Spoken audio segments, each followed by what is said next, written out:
Hi guys, ഇപ്പം എന്തായാലും of സീസണൊക്കെ ആയിരിക്കുമല്ലേ. നമുക്കൊരു എയർലൈൻ കുർത്തി അയച്ചാലോ, സോഫ്റ്റ് കോട്ടൺ മെറ്റീരിയൽ വെച്ചിട്ട്.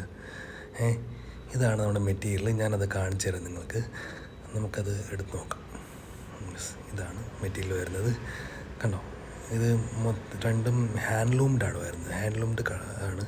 ഒരെണ്ണം ഒരു ഗ്രേപ്പ് കളറും ഒരു ലാവൻഡറുമാണ് വരുന്നത്. നമുക്ക് ലൈനിങ് വേണം. നമുക്ക് ലൈനിങ് നോക്കാം നമ്മുടെ കയ്യിലുള്ളത്. സെയിം ലൈനിങ് മാച്ചായി കിട്ടാനാണ് പാട്. നമുക്ക് നോക്കണേ, ഇത് ചിലപ്പോൾ മാച്ചിങ് ആയിരിക്കും. ഇതിൻ്റെ അടിയിലൊരു കളറും കൂടിയുണ്ട്. നമുക്കതും കൂടി നോക്കാം, അത് മാച്ചാണോ എന്ന് നോക്കിയിട്ട് നമുക്ക് തയ്ക്കാൻ കൊടുക്കാം. ഇത് ഓക്കെ അല്ല, അപ്പോൾ നമുക്ക് നെക്സ്റ്റ് ഇത് ഓക്കെയാണ്. ഇത് വെച്ച് നോക്കാം നമുക്ക്. വന്നപ്പോൾ ഓക്കെ ആണെങ്കിൽ നൈസ്, അത് പെർഫെക്റ്റാണ്.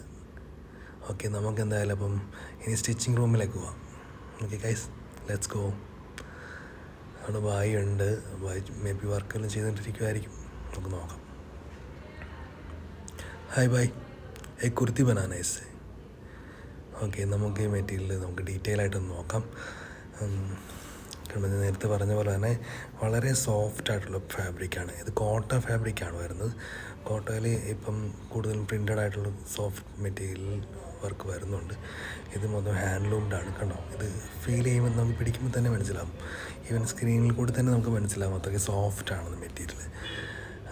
ഇത് ലൈനിങ് വെച്ച് കാണിച്ചു തരാം. കണ്ടോ, നമുക്ക് ആ ലൈനിങ് വെക്കുമ്പോൾ ലൈനിങ് ഇത്തിരി ഡാർക്ക് കളറാണെങ്കിൽ തന്നെ ആ കളർ ഇത്തിരി കൂടി എൻഹാൻസ് ചെയ്ത് നിൽക്കുന്നുണ്ടോ നമ്മുടെ ആ ക്ലോത്തിൻ്റെ കളർ.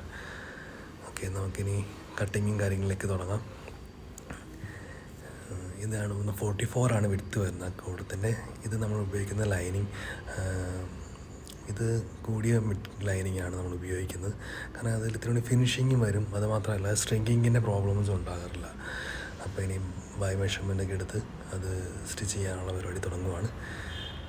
ഓക്കെ, അപ്പം എയർലൈൻ കുർത്തിയാണ് നമ്മൾ തയ്ക്കാൻ ഉദ്ദേശിക്കുന്നത്. വിത്ത് സ്കാലപ്പ് നെക്കും പിന്നെ സ്കാലപ്പ് തന്നെ സ്ലീവിലും ചെയ്യാനാണ് ഉദ്ദേശിക്കുന്നത്. അപ്പം ബായി ഓൾറെഡി കട്ടിങ്ങും കാര്യങ്ങളൊക്കെ സ്റ്റാർട്ട് ചെയ്തു. ലൈനിങ് കട്ടിങ് സ്റ്റാർട്ട് ചെയ്തിട്ടുണ്ട്. ഇനി കുറച്ച് കഴിയുമ്പം അതിൻ്റെ അകത്ത് തന്നെ ഫാബ്രിക്ക് നമുക്ക് അയണിങ് എല്ലാം കഴിഞ്ഞതിന് ശേഷം ചെയ്യണം. അപ്പം ഇനി ഫാബ്രിക് അയൺ ചെയ്യാനുള്ള പരിപാടികൾ ചെയ്തുകൊണ്ടിരിക്കുകയാണ്. ഇത് നമ്മൾ ഉപയോഗിക്കുന്നത് സ്റ്റീം അയണാണ്. അതായത് സിൽവർ സ്റ്റാറിൻ്റെ സ്റ്റീം അയണാണ് കൂടുതൽ ഉപയോഗിക്കുന്നത്. നമുക്ക് നോർമൽ അയൺസ് ഉപയോഗിക്കാൻ നേരത്തെ വെച്ചാൽ അതിൽ എപ്പോഴും നമ്മൾ റീഫിൽ ചെയ്യേണ്ടി വരും. ഇതാകുമ്പം ഒരു 3 ലിറ്ററോളം നമ്മൾ ആ കുപ്പിയിൽ സ്റ്റോർ ചെയ്യാൻ പറ്റും. ഓക്കെ, നമ്മൾക്ക് ഇന്ന് ഇവർ ചെയ്യുന്നത് വെച്ചാൽ ഫുള്ള് അയൺ ചെയ്ത് പെർഫെക്റ്റ് ആയതിനു ശേഷം അവർ കട്ടിങ് ചെയ്തുള്ളൂ. കാരണം അങ്ങനെ വെക്കാൻ നേരത്ത് ക്ലോത്ത് ഇത്രയും കൂടി ഫിനിഷിങ് അടിപൊളിയായിരിക്കും. അതായത് കട്ട് ചെയ്യാൻ തന്നെയാണെങ്കിലും ഈവൻ ഈ സ്റ്റിച്ചിങ്ങിനാണെങ്കിലും നമുക്ക് ആ ഒരു ചുളുക്കും കാര്യങ്ങളില്ലാത്തതുകൊണ്ട് പെർഫെക്റ്റായിട്ട് കറക്റ്റ് അവർ ഉദ്ദേശിക്കുന്ന ആ ഒരു പാറ്റേണിൽ തന്നെ അവർക്ക് സ്റ്റിച്ച് ചെയ്യാൻ പറ്റും. നമുക്കിനി സ്ലീവിൻ്റെ നമുക്ക് ചെയ്യാനാണ് ഉദ്ദേശിക്കുന്നത്. ഇപ്പം നമുക്ക് ലൈക്ര ഫ്യൂസിങ് ചെയ്യാനാണ് ഉദ്ദേശിക്കുന്നത്. കാരണം സ്ലീവിൽ നമ്മൾ ലൈക്ര ഫ്യൂസ് ചെയ്ത് ഇത്രയും കൂടി ആ കട്ടി കൊണ്ടുവരാം. അതായത് നമ്മുടെ സ്കാലപ്പിൻ്റാണ് കൊടുക്കുന്നതെങ്കിലും അതിൻ്റെ അവിടെ ഒരു കട്ടി കൂടിയ ഒരു ഫിനിഷിങ് കിട്ടാൻ വേണ്ടിയാണ് ഇപ്പം ലൈക്ര ഫ്യൂസിങ് കൊടുക്കുന്നത്. ഇത് ബോത്ത് സൈഡ് ഫ്യൂസിങ് ആണ്. അതാകുമ്പം 2 സൈഡ് നമ്മൾ തുണി ഫോൾഡ് ചെയ്ത് അയൺ ചെയ്ത് കഴിയുമ്പം അത് ഇത്തിരിയും കൂടി സ്റ്റിഫാകും. ആ മെറ്റീരിയൽ ഇത്തിരി കൂടി സ്റ്റിഫായ രീതിയിൽ നമുക്ക് കിട്ടുന്നതാണ്. ഏകദേശം നമ്മൾ ഇതിപ്പം ഓൾറെഡി നമ്മൾ അയൺ ചെയ്തതാണ്. കണ്ടോ, മെറ്റീരിയൽ നമുക്ക് പിടിക്കുമ്പോൾ തന്നെ മനസ്സിലാകും ഇത്തിരി കൂടി സ്റ്റിഫായിട്ടുണ്ട്. ഈവൻ പേപ്പർ പ്രസ്സിങ് വെക്കണ അതിനെക്കാട്ട് ഇത്രയും കൂടി സോഫ്റ്റാണ്. പക്ഷെ എന്നാൽ നമുക്ക് ഇത്തിരി കൂടി ഫിനിഷ് ആയിട്ടുള്ളൊരു ഇത് കിട്ടും. നമ്മൾ നെക്ക് ഉപയോഗിക്കുന്നത് ഒരു സ്കാലപ്പ് നെക്കാണ്. അതായത് ചെറിയൊരു കർവ്ഡ് ആയിട്ടുള്ള വി നെക്കിൽ സ്കാലപ്പ് ഡിസൈൻ വരുന്ന രീതിയിൽ. ഇതിൻ്റെ ഔട്ട്കം ഇങ്ങനെയായിരിക്കും നമുക്ക് വരുന്നത്. ഇതിപ്പം നമ്മൾ പേപ്പർ പ്രസ്സിങ്ങിൽ കട്ട് ചെയ്തേക്കാണ്. ഇതാണ് നമുക്ക് വരുന്നത്. നമുക്ക് ഫിനിഷ് കൂട്ട് ഇങ്ങനെയായിരിക്കും ഇരിക്കുന്നത്. നമുക്ക് ബാക്കി സ്റ്റിച്ചിങ്ങിലേക്ക് നോക്കാം. ഇതിപ്പം ഓൾറെഡി സ്റ്റിച്ചിങ് ഓരോ പാർട്സുകളും കാര്യങ്ങളും ബൈ സ്റ്റിച്ച് ചെയ്താൻ തുടങ്ങിയിട്ടുണ്ട്. ഇവനൊരു കുറച്ച് സമയം എടുക്കും നമുക്ക്. എന്നാലും ഇവർ നമ്മൾ നോർമൽ സ്റ്റിച്ചിങ് ആൾക്കാർ ചെയ്യുന്ന രീതിയിലല്ല ഇവർ ചെയ്യുന്നത്. കാരണം മാസ്റ്റേഴ്സ് ആകുമ്പം ഇവിടെ ഓരോ കാര്യങ്ങളും ആ ഒരു പ്രിസിഷനോട് കൂടി മാത്രമേ ചെയ്യത്തുള്ളൂ. ഓരോ കാര്യങ്ങളും ആ ഡീറ്റെയിലും കാര്യങ്ങളും ചെയ്തുകൊണ്ടായിരിക്കും ഇവരുടെ സ്റ്റിച്ചിങ്ങിൽ വേണം. അതുകൊണ്ട് തന്നെ നമുക്ക് ഇവരുടെ ടൈം എന്ന് പറയുന്നത് നോർമൽ എടുക്കുന്നതിനെക്കാട്ടും കുറച്ച് കൂടുതൽ ടൈം എടുക്കും. ഇപ്പോൾ ഓരോ ഇതൊക്കെ ജോയിൻ്റ് ചെയ്തിട്ട് ഇപ്പം നമ്മുടെ സ്ലീവും കാര്യങ്ങളൊക്കെ ജോയിൻ്റ് ചെയ്തുകൊണ്ടിരിക്കുകയാണ്. ഇപ്പം ഞാൻ ആളെ പരിചയപ്പെടുത്തില്ല. ഇത് പുള്ളിയുടെ പേര് ആഷിഖ് എന്നാണ്. ഏകദേശം ഒരു 16 ഇയേഴ്സായിട്ട് ലേഡീസിൻ്റെ സ്റ്റിച്ചിങ് ഫീൽഡിൽ ഉള്ള ഒരാളാണ്.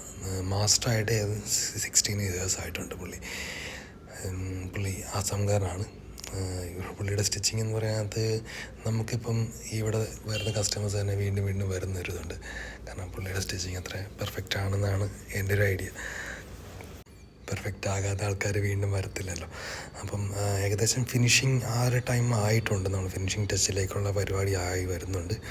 ഇനിയിപ്പം ഇതിന്ന് ഫിനിഷിങ് ആയിട്ടുണ്ട്. അപ്പോൾ നമുക്കിനി അയൺ ചെയ്ത് ഒന്ന് സീറ്റനിങ് ഒക്കെ ചെയ്ത് കഴിയുമ്പം ആണ് അതിൻ്റെ ആ ഒരു ഫിനിഷിങ് ലുക്ക് നമുക്ക് കിട്ടത്തുള്ളൂ. ഇതിനകത്ത് ഏറ്റവും കൂടുതൽ മെയിനായിട്ട് നമ്മൾ സ്റ്റിച്ചിങ് ഫീൽഡിൽ ഏറ്റവും കൂടുതൽ മെയിനായിട്ട് വരുന്നത് അയണിങ് ആണ്. അയണിങ് ചെയ്ത് എങ്ങനെ ഫിനിഷ് ആക്കുന്നു, അതിലാണ് നമ്മുടെ ആ ക്ലോത്തിൻ്റെ ഭംഗിയും കാര്യങ്ങളും ഇരിക്കുന്നത്. അപ്പം വായ എന്തായാലും അയൺ ചെയ്ത് തുടങ്ങിയിട്ടുണ്ട്. ഇനി നമുക്ക് വെയിറ്റ് ചെയ്യാം. അപ്പോൾ ഇതെന്താകും നമുക്ക് നോക്കാമല്ലോ. നമുക്കൊരു മാനിക്യൂറിലിട്ട് നമുക്ക് നോക്കാം അതിൻ്റെ ഔട്ട്കം. എന്തായാലും കുറച്ച് നേരം വെയിറ്റ് ചെയ്യാം. ഇവിടെ കണ്ടോ, ഒരു അയൺ ചെയ്യുന്ന രീതി തന്നെ. ഇപ്പം നമ്മുടെ ഫ്ലീറ്റ്സ് ആണെങ്കിൽ തന്നെ അത് വലിച്ചു വെച്ചിട്ട് ടൈറ്റ് ചെയ്ത് അയൺ ചെയ്ത് എടുക്കും. ഓക്കെ, എന്തായാലും ഫിനിഷ് ആയിട്ടുണ്ട്. നമുക്ക് നമ്മൾ ഓൾറെഡി ചെയ്തേക്കുന്നത് നമ്മൾ റിമൂവ് ചെയ്തിട്ട് നമുക്ക് ഇത് പുതിയിട്ട് നോക്കാം. ഇതിപ്പോൾ നമ്മൾ ചെയ്തേക്കുന്ന സൈസ് എന്ന് പറഞ്ഞാൽ ലാർജ് സൈസാണ് നമ്മളിപ്പോൾ ചെയ്തേക്കുന്നത്. അതിൻ്റെ മാനിക്യൂറും ലാർജിന് പറ്റിയ മാനിക്യൂറാണ് ഇരിക്കുന്നത്. നോക്കാം ഇതിൻ്റെ എങ്ങനെയുണ്ടെന്നൊക്കെ. ഓക്കെ, ഇതാണ് എൻ്റെ ഫൈനൽ ലുക്ക് വരെ നമുക്ക് നോക്കാം. സ്കാലപ്പിൻ്റെ സ്ലീവ് എല്ലാം കാര്യങ്ങൾ വന്നിട്ടുണ്ട്. സ്ലീവ് ലൈനിങ് നമ്മൾ കൊടുത്തിട്ടില്ല. അപ്പോൾ ഗൈസ്, ഇതാണ് നമ്മുടെ ഫൈനൽ ലുക്ക് വരുന്നത്. അപ്പം എങ്ങനെയുണ്ട് നമ്മുടെ വർക്ക്?